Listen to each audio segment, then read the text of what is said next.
और अब जो 2022 की इकोनॉमी है रशिया की, इट जस्ट श्रंक बाय 2% बस। मतलब ये तो डिस्ट्रॉय हो जाएगी रशिया की। आपको याद है कैसे बातें हो रहे थे शुरू में कि रशिया की इकोनॉमी खत्म हो जाएगी, ये हो जाएगी। इंडिया चाइना ने बचा लिया रशिया को। सेक्रेटरी ब्लिंकन जो हैं, यूएस सेक्रेटरी, दो बड़े इंपॉर्टेंट इवेंट्स हो रहे हैं और हमारे आसपास हो रहे हैं। पाकिस्तान में हम बड़ी फड़ियां मारते हैं जी, पाकिस्तान ऐसे, पाकिस्तान वैसे, ये कर देंगे, वो कर देंगे। किसके सर पे कर देंगे? और भाई आप अपने आप को अपने घर में आप रोटी कौन देता है ये बताएं। आप इंडिया के टुकड़े पे पड़े हो, मैं आपको इतना बता दूं।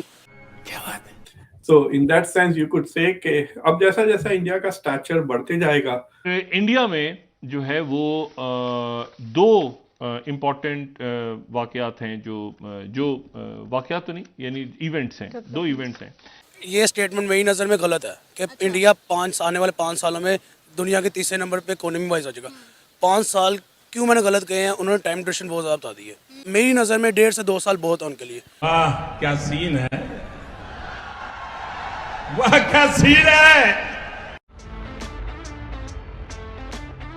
हेलो गाइस, स्वागत है आपका अफेयर गॉसिप्स न्यूज में। तो वीडियो में आगे बढ़ने से पहले हर बार की तरह फिर से एक बेनती है, चैनल को सब्सक्राइब करिएगा और बेल आइकन दबाना मत भूलिएगा। तो दोस्तों, जैसा कि आपको पता ही है, अभी G20 का समिट हो रहा है भारत में, और इस समिट में भारत ने अपने आसपास के सभी छोटे मोटे देशों को बुलाया है सिवाय पाकिस्तान के। इससे पाकिस्तानियों को एक बात जरूर साफ हो गई होगी कि इज्जत सिर्फ इकोनॉमी से मिलती है, एटम बम से नहीं। और वैसे भी पाकिस्तान के लिए इज्जत कोई मैटर नहीं करती, बस पैसा मिलना चाहिए। इज्जत तो इनके लिए आने जाने वाली चीज है, आज नहीं तो कल मिल जाएगी। तो खैर, G20 समिट पर पाकिस्तान की मीडिया का क्या कहना है तो देखते हैं। लेकिन जापानीज तो नहीं आ रहे, लेकिन अमेरिकन तो आ रहे हैं। अमेरिकन तो आ रहे हैं, सब आ रहे हैं, बट मेरे ख्याल से चाइनीज फॉरेन मिनिस्टर भी आ रहे हैं। अलबत्ता फाइनेंस मिनिस्टर्स चाइना, रशिया, तुर्की और मेक्सिको के नहीं आए थे। बट आप देखें वहां पे भी फाइनेंस मिनिस्टर की थी, लेकिन सबसे बड़ा इशू यूक्रेन का ही रहा। मतलब इट सीम्स के G7 के जो मेंबर्स हैं वेस्टर्न कंट्रीज, उनको बस एक ही चीज चाहिए इन सारी रशिया का कंडेमनेशन और सैंक्शंस का सपोर्ट, और कोई दूसरा एजेंडा ही नहीं है उनके पास, राइट। सो जो फाइनेंस मिनिस्टर की जो इवेंट हुई है उस पर तो यही हुआ कि भाई रशिया यूक्रेन।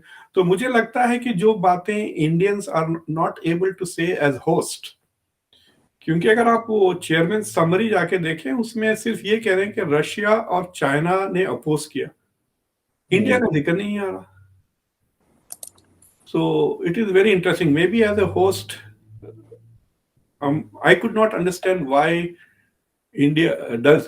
मतलब इंडिया ने तो कंडेम नहीं किया रशिया को, फिर ये कहना कि सिर्फ रशिया और China refuse to condemn, what does it mean? Does it mean that India was ready to condemn at this event, right? तो मुझे लगता है कि इसके बाद क्वाड का भी इवेंट होगा, और अब ये जो है सो इंडिया की क्रिकेट टीम से ज्यादा इंडिया की फॉरेन अफेयर्स की मिनिस्ट्री खेल रही है, इतना बिजी है उनका। They must be getting crazy. इसके साथ साथ जयशंकर साहब was at another Indo European event जिसमें तकरीर वो कर रहे थे।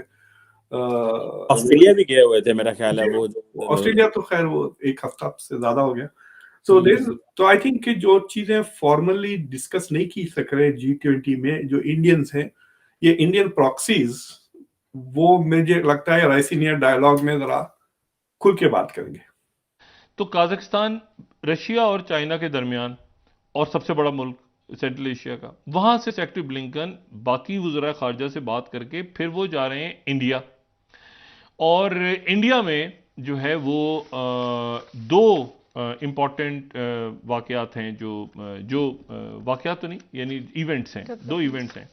एक इवेंट तो यह है कि चूंकि G20 की सदारत इंडिया के पास है इस वक्त, अभी उनका जो फाइनेंस के जो मिनिस्टर्स जमा हुए थे वो तो यूक्रेन के ऊपर किसी नतीजे पे पहुंच नहीं सके, और उसके नतीजे में वो जो है वो एक एलामिया ऐसा जारी हुआ जिसके अंदर कंसेंसस नहीं था, यानी जो चाइना और रशिया की तरफ से वो कोई कंसेंसस नहीं था यूक्रेन के ऊपर।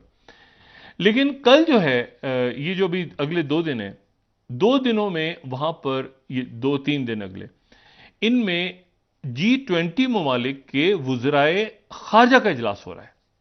अच्छा, अब G20 ममालिक कौन से? अर्जेंटीना, ऑस्ट्रेलिया, ये हम अगर दिखा सकें G20 countries, Brazil, Canada, China, ये हम बात कर चुके हैं कि 19 मुल्क और एक EU, और यूरोपीय union, France, Russia, Mexico, Japan, ये सारे जो मुल्क हैं ये G20 का हिस्सा हैं। और G20 जो है ये 60% दुनिया की आबादी, 75% बैनुल-अक़वामी जो तिजारत है, और 80% दुनिया की जो GDP है वो यहाँ पे। लेकिन ये बड़ी इंपॉर्टेंट बात है कि चाइना के वजीर खारजा कल इंडिया आ रहे हैं। अच्छा, G20 समिट में शिरकत, G20 का इजलास हो रहा है, तो G20 में चूंकि चाइना भी है और रशिया भी है और अमेरिका भी है, तो सेक्रेटरी ब्लिंकन भी पहुंच रहे हैं वहां, और साथ ही चाइना के वजीर खारजा भी आ रहे हैं और रशिया के भी आ रहे हैं और बाकी मुल्कों के भी आ रहे हैं। देखिए, बात करता चलूँ ना अगर इकोनॉमीज़ के ऊपर, तो ये स्टेटमेंट मेरी नज़र में गलत है कि इंडिया आने वाले 5 सालों में दुनिया के तीसरे नंबर पे इकोनॉमी वाइज आ जाएगा। 5 साल क्यों मैंने गलत कहे हैं, उन्होंने टाइम ड्यूरेशन बहुत ज़्यादा बता दी है। ठीक है, ये पॉइंट देखें ना, टाइम ड्यूरेशन, जिस तरह उनकी डेवलपमेंट हो रही है, जिस तरह उनकी ग्रोथ हो रही है, जिस तरह वो अपने आप को लेके चल रहे हैं, ओवरऑल कंट्री की बात करें, उनके हुक्मरान भी, उनके अवाम भी, पब्लिक भी, ठीक है, वो अपने आप को जिस तरह लेके चल रहे हैं स्टेबल और ऊपर से कॉम्प्रोमाइजेशन के साथ, तो मेरी नज़र में 1.5 से 2 साल बहुत है उनके लिए। भाई आप अपने आप को अपने घर में रोटी कौन देता है ये बताएं। आप इंडिया के टुकड़ा भी पढ़ रहे हो, मैं आपको इतना बता दूं, ठीक है, ऑन द कैमरा में बात कर दूंगा, ठीक है। क्यों इनडायरेक्टली आप दुबई से अगर कोई चीज़ मंगाते हो, इनडायरेक्टली वो इंडिया से चीज़ दुबई से होके आ रही है। अमेरिका से आप मंगाते हो कि वो इनडायरेक्टली इंडिया से जा रही है अमेरिका को, और अमेरिका से पाकिस्तान में आ रही है। वो किधर किधर पागलों यार, तुम लोग ट्रेड कर रहे हो, बॉर्डर टू बॉर्डर देखो, अपने उनके साथ आप रिलेशन बेटर करो ताकि आप लोगों को भी कोई फ़ायदा हो यार। हम पाकिस्तान की बका के लिए, पाकिस्तान की डेवलपमेंट के लिए बात कर रहे हैं, ना कि हम अपने ये देख रहे हैं कि जी वो दुश्मन मुल्क है या नेबरिंग कंट्री है। इस चीज़ को छोड़ दो, फक ऑफ।